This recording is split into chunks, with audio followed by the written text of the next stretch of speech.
Hello and welcome to News Cycle here on Global Television, coming to you live from the nation's capital, Abuja. I'm Edikat Michael. A quick reminder that Global Television is on DSTV channel 365 and free to air on Nigam. After a brief stay in Dubai, United Arab Emirates President Tinubu has arrived in Beijing, China for his scheduled official visit. Tinubu's special assistant and social media to the president, Olusegun Bada, who made the announcement on his X handle, stated that Tinubu will meet with President Jinping and hold meetings with Chinese business leaders on the sidelines of the Forum on China-Africa Cooperation. And the president will also join the Forum on China-Africa Cooperation, where several African heads of state will be present to engage with Chinese leaders on various important matters. As the Edo State governorship election campaign continues to gather momentum with all contending parties winning electorate, the former governor of the state and chieftain of the All Progressive Congress, Senator Adams Oshiomhole, has urged voters in the state to be cautious to vote out the People's Democratic Party in the upcoming September 21 electoral election over its alleged poor governance, legacy and insensitivity to the plight of the people. Oshiomhole made the remarks in an exclusive interview with Global Television in his Benin City residence. Our correspondent Anthony Mamodo has a report.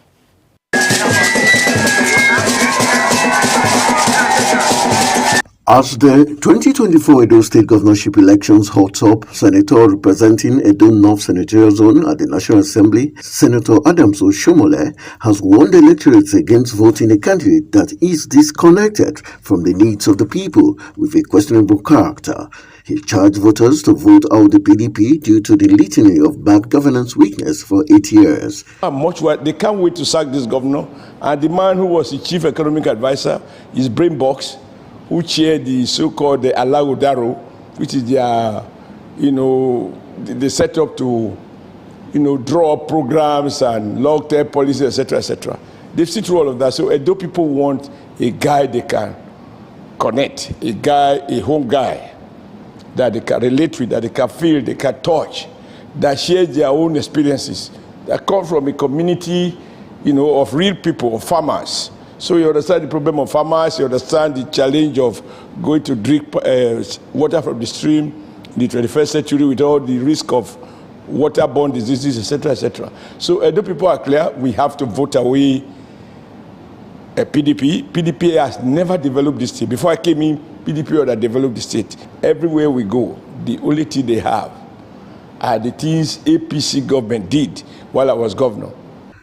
The former APC national chairman, Senator Adams Oshiomhole, called on the electorate to trust more the APC candidate, Senator Monday Okpebholo, to bring relief in the areas of health, education, security, and social welfare, assuring the people of good governance by the APC candidate. Our candidate is not a stranger. He just passed through ballot box January to March 2023. So his people voted for unanimously in his land, and so he is not. He knows what the issues are. He has raised those issues in the course of his campaign, and he has been repeating them. They have to be careful about these people who don't live here. They just come at the eve of an election. They probably have never voted. They call themselves technocrats, and at the end of the day, they just feast on playing with, jargons and sophistry. MOUs, parading people of color of different parts of the world as investors. They've seen through all of those lies. Now, what people want is not sophistry. They want practical governance. That if you build a road, people can carry their farm produce to the market. If you connect to a rural community, it does not require environmental impact analysis. All of those buzzwords they use to siphon money away. Because the best way to steal money is through consultancy. You don't see anything visible. Senator Adams Oshiomhole posits that the panacea to re-election and support of any government is good governance. So it is hoped the interest of the people will always be put first. Anthony Mamodo reporting for Global Television.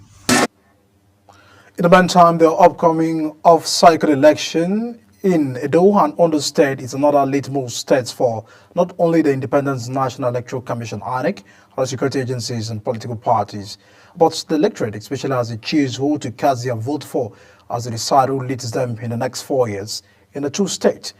Global Television News crew went to Benin City to gauge the polls of residents on the forthcoming electoral exercise. Here is the political correspondent Anthony Momodu report. There is no doubt that Edolites are geared for an intriguing polls come September 21st, as this group of residents believe the outgoing government have done their best and hopes the incoming government must do better.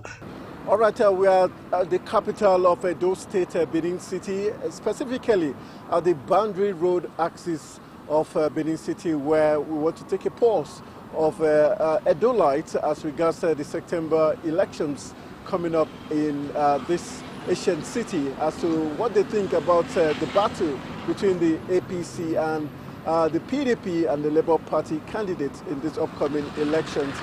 Join me, Anthony Momodu, as we talk to Nigerians residents in Benin City what they think is going to happen come September. And the present government, it don't do his own part. Now for the one when they come to see what he go fit do, to add join the better things when the state don't already get. Obaseki has done his best. He has tried in some areas, but in some areas there's still much to be done. Coming election, among all the candidates, although we are still yet to see them, at least by the time they come to debate, then we'll be able to know what they have to offer Edo people. The government should try and work hard in terms of providing jobs. Like me, I just graduated, and I need work. We need to eat, we need to feed, so they should do more. For these other residents and electorates, the PDP government has failed the people with empty promises leading to the loss of faith in government to provide the basic social amenities. Gari now they not the fit buy am again. Cup of gari is 250. Rice they not the fit buy. Water, pure water 150 naira. Now only God they go help us. Men and still tell government make it come help us. Say food do not dey, water not dey. We dey hungry. Now work at they come from now. If you work and finish it, they don't they pay us. It will pay na wahala. Please, so the government should do something about this, because we are so tired now. We are very tired and we are suffering. We are so suffering in Nigeria now. Daniel Osaze and other citizens also called for peaceful elections and respect for the rule of law by all participants in the polls for the good of the people and state. In Benin, I trust that the INEC will do their best. And the INEC will do well when it comes to the election. They will not be ringing. There is no gainsaying that the Edo electorate are poised to ensure a free, fair and credible elections in the upcoming off-cycle elections for the good of the state and Nigeria's democracy. We've been talking to Edolites as regards what the expectations are for the forthcoming elections, who they want to be the next governor, and if they think INEC will be conducting a free, fair and credible elections. Anthony Momodu reporting from Benin City for Global Television. There is no doubt that Nigeria is set to deepen its bilateral relations with Indonesia as the second Indonesia-Africa Forum kicks off in Bali for 1st to 3rd September 2024. The Minister of Information and National Orientation, Mohammed Idris, is leading Nigeria's delegation to the forum representing President Bola Tinubu. The forum themed Bonding Spirit for Africa's Agenda 2023, it pays homage to the historic 1955 Asian-Africa Conference, also known as Bandung Conference, which was hosted by Indonesia. The event marked a new era of solidarity and collaboration between the two continents. And now the federal government has issued a directive for the relocation of the Minister of State for Defense, Bello Matawalle, along with other military chiefs to Sokoto houses due to security challenges and development that has sparked widespread jubilation among residents. A cross-section of residents expressed their appreciation to the federal government for the move, noting that it demonstrates the government's commitment and readiness to find a lasting solution to the menace.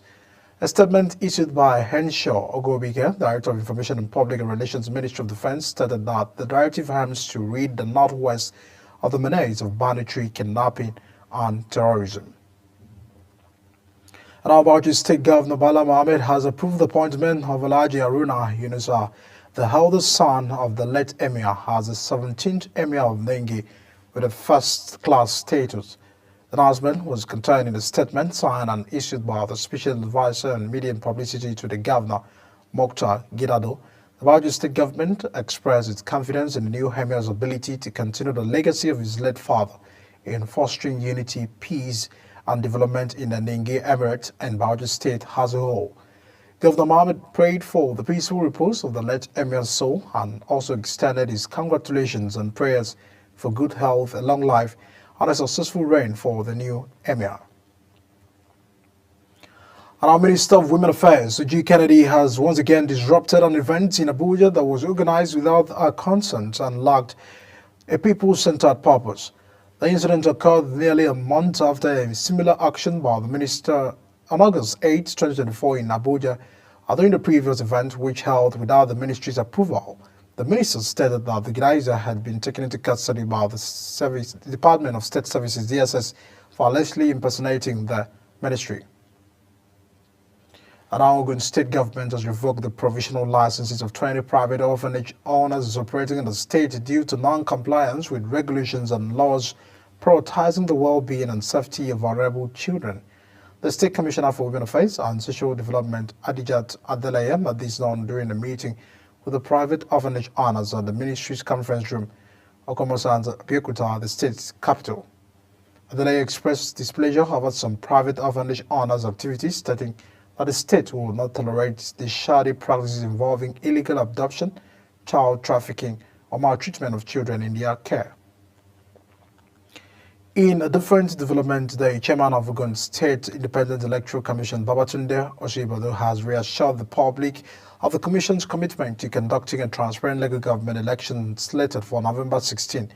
Oshibodo, according to a statement, made his commitment while speaking in a radio program. The Commission's chairman said he will adhere strictly to the guidelines as approved by the State House of Assembly in conducting the local government election. And now the Conference of Speakers of State Houses of Assembly has issued a strong call to state governors to immediately comply with the constitutional provision for the direct disbursement of funds to state legislatures.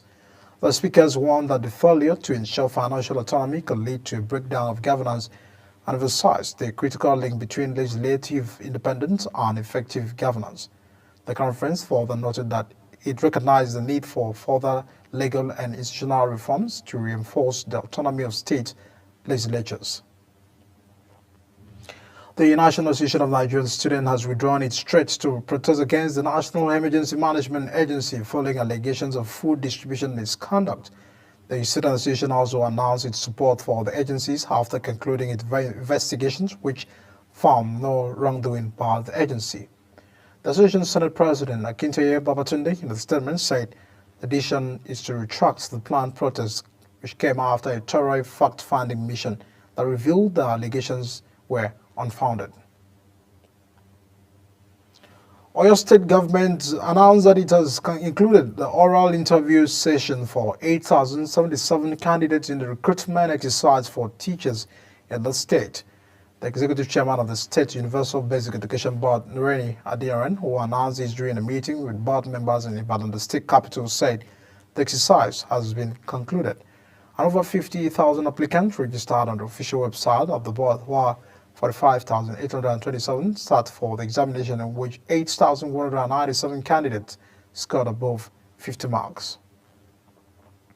And now a visually impaired widow and over 600 students of the ESM University in Benin Republic and their parents have appealed to President Bola Tinubu to reverse the ban on institution certificate in the country.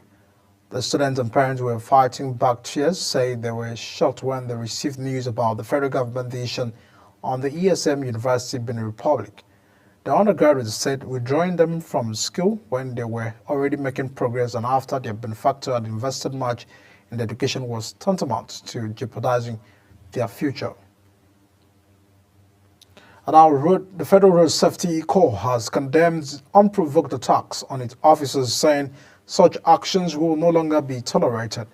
The Commandant FRC Road Marshal Assistant Shendis in Plateau State, Yakubu Mohammed, started this during the close of a one-week training program for marshal assistant. He said that the Corps will no longer tolerate unprovoked knockdown of its marshals while carrying out their duty on patrol. You're watching News Cycle on Global Television, coming to you live from Nigeria's capital, Abuja. When News Cycle returns, Russian terrorist helicopter crashes, 17 bodies found dead. Details of these and more after this break. Please stay with us.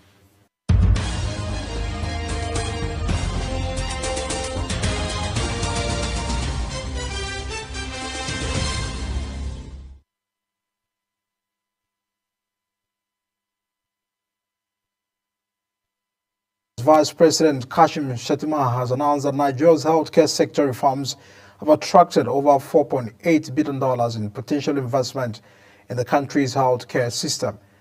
He disclosed this during the commissioning and grand opening of Sahada hospitals in Abuja, noting that the reforms are centered around 4 key pillars that include transforming healthcare governance, improving population health outcomes, unlocking the healthcare value chain, and strengthening the health security. He also commended the effort of Minister of Health and Social Welfare Professor Mohammed Ali Pate, particularly in boosting local production of medical supplies and expanding primary health care facilities across the country. And now the Transmission Company of Nigeria, TCN, says the federal government, through the Bureau of Public Enterprise, has reached an agreement with 3 Chinese firms to deploy over 1.43 million electricity meters across the country. He said that the signing ceremony was held at the BPL headquarters in Abuja with TCN's Chief Executive Suli Abdulaziz, who was represented by Ajiboye Olowa, the Executive Director of Transmission Service Provider, and others. And now the lawmaker representing Badagry constituency in the House of Representatives, Sesi Wingan, has assured his residents and constituents that Nigerian borders will soon be open for commercial activities by the current administration of President Bola Tinubu. Winga gave the assurance during the Badagry stakeholders and youth engagement organized by his office. According to lawmaker, the government is trying to see how they can mop up revenue internally. The Oyo Ocean Area Command of the Nigeria Customs Service has reported a significant achievement in revenue generation and anti-smuggling effort. The area controller, Dr. Ben Oramolugo, disclosed this in Ibadan while briefing newsmen on the command's achievement between June 14 and August 29. Oramolugo said that from June 14 to August 29, 2024, the command collected a total revenue of 18.8 billion naira, with 13.31 billion naira generated in June and July and 4.77 billion naira collected in August. Now on the foreign scene, the Senegalese President Faye has asked for more European support to tackle instability as Spanish Prime Minister wrapped up a visit to West Africa. And the troubled Sahel state of Mali, Burkina Faso and Niger are plucked by the jihadist violence and ruled by juntas who took power in a string of coups since 2020. Other military leaders in the 3 countries have increasingly turned their backs on the West and have broken away from the African bloc Economic Community of West African States to form their own confederation. The Director of Primary Health Care at the Health Ministry of Hamas-run Gaza says the polio vaccination campaign has begun in Gaza, while an aid worker said a large-scale rollout will begin on Sunday, coinciding with the humanitarian pause agreed by Israel and Hamas. The vaccination drive was announced after Gaza recorded its first polio case in a quarter of a century earlier this month. An unspecified number of children received their first dose of the vaccination, which involved 2 doses and is administered orally at the Nasri Hospital in the southern city of Yunis. And our hero strikes on Russian and Ukrainian border cities have killed at least 1,000 people, and bombardments that came as it dismissed the Air Force commander in a major military shakeup. And both sides also claimed to have advanced on the battlefield in Moscow, in eastern Ukraine, and the Kiev and its shocked offensive into Russia's western region, with the fighting showing no sign of subsidizing Atu and RVA into Russia's invasion. The emergency services said at least 77 were wounded, including 18 children. Rescuers in the Russian Far East have found no survivors in the wreckage of a helicopter that disappeared while carrying 22 people and most of them tourists. The aircraft went missing on Saturday after taking off from a base near the volcano in the Kamchatka Peninsula. Officials said on Sunday that 17 bodies had been found so far. The area, a popular tourist destination, is famous for its active volcanoes. The cause of the crash is unclear. The Mi-8T helicopter that disappeared from the radar on Saturday was carrying 19 tourists and 3 crew. As still on the foreign news, Israel pressed on with a large-scale military operation in the occupied West Bank for a fourth day as fierce fighting raged in the nearly 11 months in Gaza war. As clashes and explosions persisted in the northern city of Jenin, the Israeli military said the 2 Palestinians were killed while preparing to carry out bombings overnight in the south of the West Bank.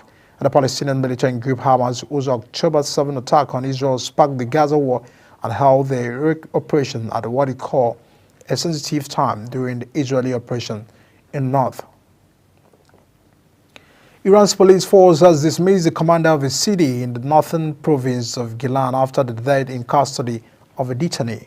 Mohammed Mousavi, 36, was arrested on July 22 after being involved in a fight in Laijan. Police said in a statement carried by the official news agency.